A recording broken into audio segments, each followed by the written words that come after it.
Thank you.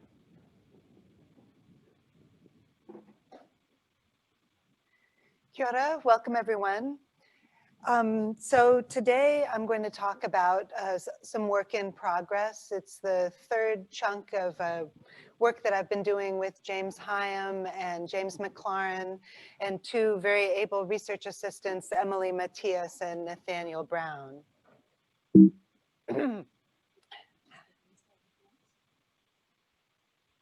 There it goes. Sweet. A while back, the three of us published a paper in which we made a point that I think in the interim has become much more widely understood.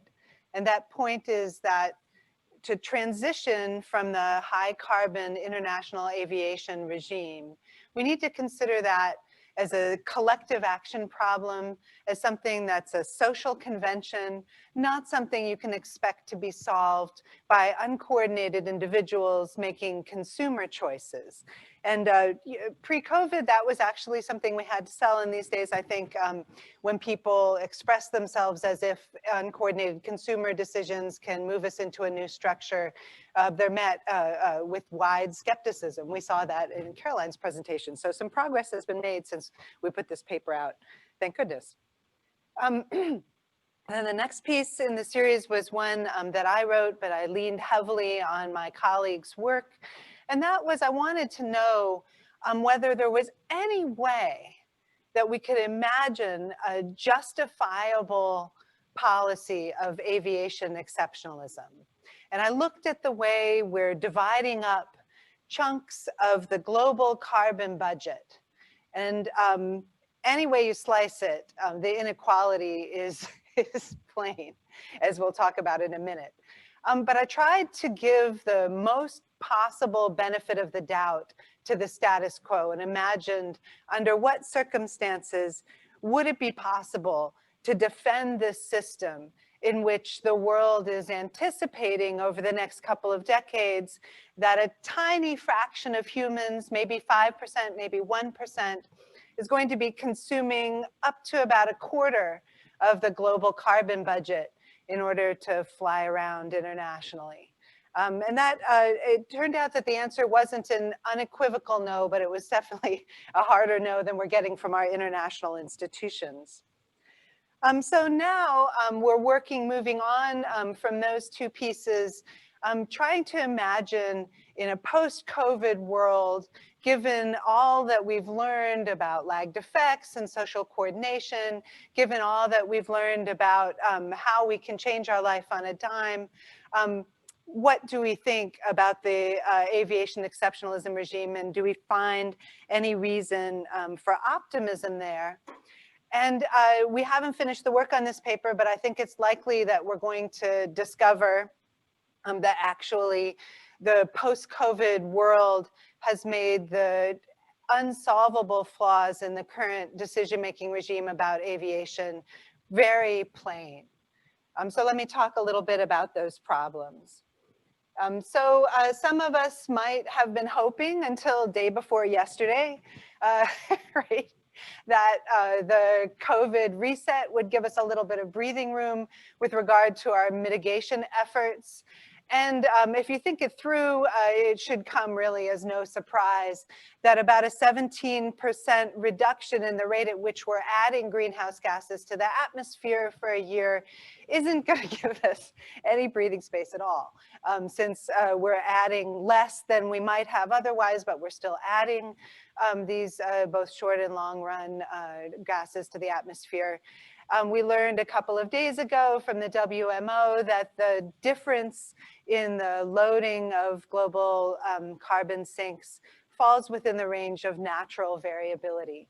So we can't look at the pandemic as a model for how we can without any actual deliberate decision-making, get a reduction in our emissions activity. And that's a shame. So what are these problems? Well, there's also been a recent paper out from Stephen Gosling and his team making even clearer than it was when we wrote our two papers just how small a group it is that is doing most of the flying emissions. The international aviation industry has been very successful at transmitting the message that flying is a majoritarian interest. When there was new media coverage of Gosling's results, which was, I hope you can see that, that at most 1% of the world population is doing about half of the emissions associated with aviation, right? So that flying behavior really is a minoritarian activity. Many people like the opportunity to fly once or twice in their lives, and by many I mean far fewer than 20% of the people who exist on Earth. But most of the emissions associated with flying are done by a very small number of extremely privileged frequent flyers.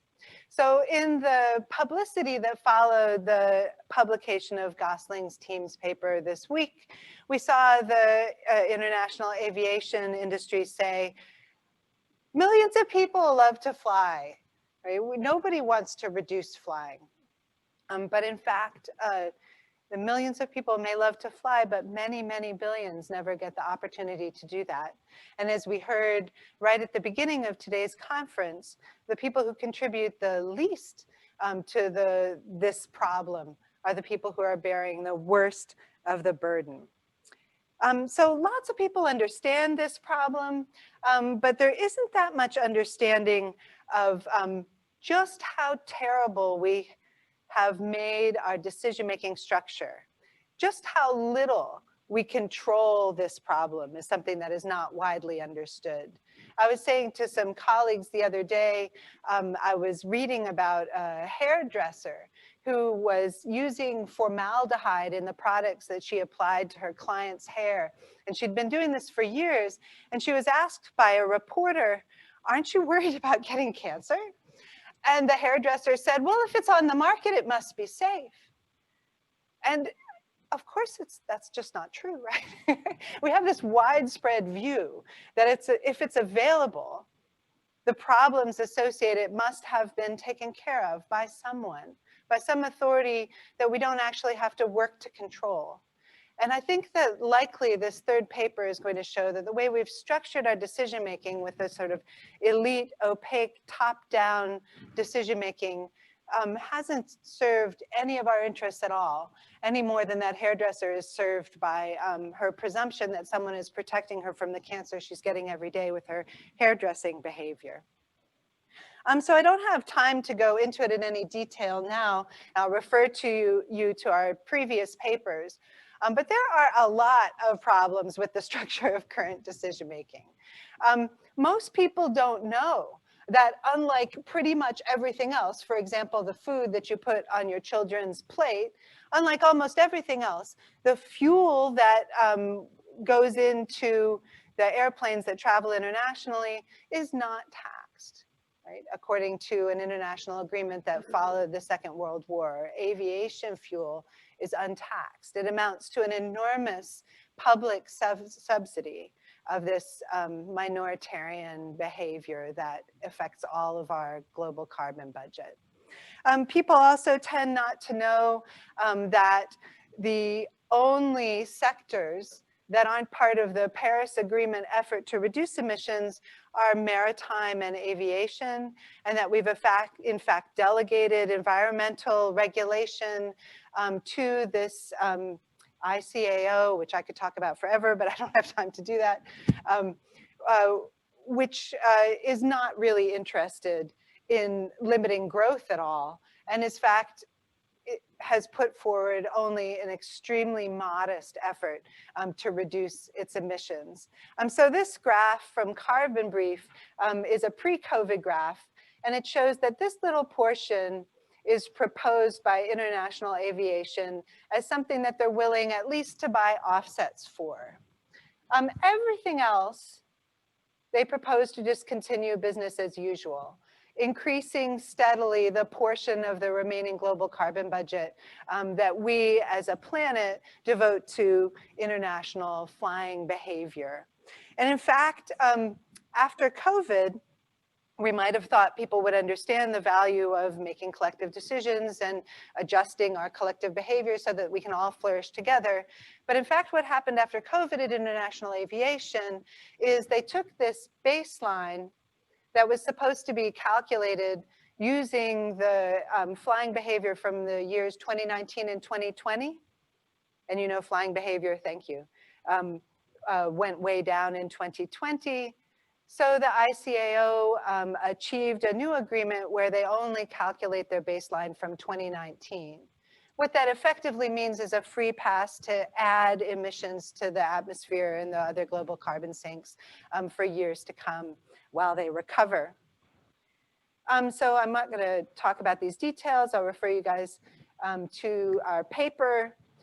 But I'd like to say, where do we find ourselves in the post-COVID world right now, faced with a completely non-functional structure of decision-making, a structure of decision-making that's invisible to most people, that misrepresents majority interest, is unresponsive to the majority needs to reduce emissions.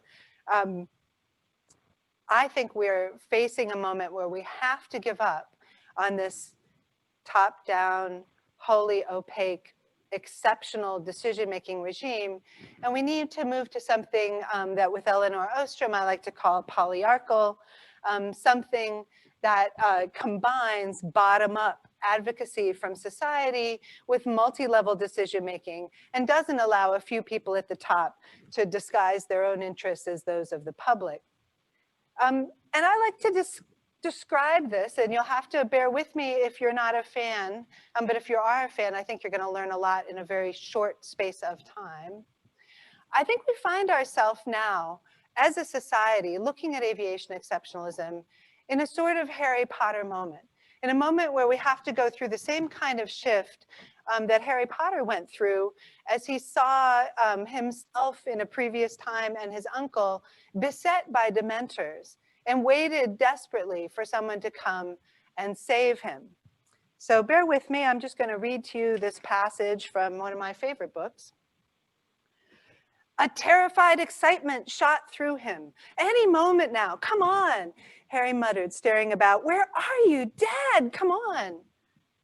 But no one came. Harry raised his head to look at the circle of dementors across the lake. One of them was lowering its hood. It was time for the rescuer to appear, but no one was coming to help this time. And then it hit him. He understood. He hadn't seen his father. He had seen himself. Harry flung himself out from behind the bush and pulled out his wand. Come on, you guys. What did he say? Expecto Patronum, thank you very much, right? It's a Harry Potter moment for us too. We need to stop waiting for Dad to do the right thing. We cannot sit around and get cancer with that hairdresser who hopes that people will protect her from the side effects of her too trusting consumer behavior. Instead, we really do need to move to top-down coordination, yes, but with bottom-up decision-making and accountability along the lines of the Paris Agreement, which for all its obvious flaws is an enormous improvement on the old Kyoto regime. We can't allow international aviation to be a global emissions free rider any longer. Thank you.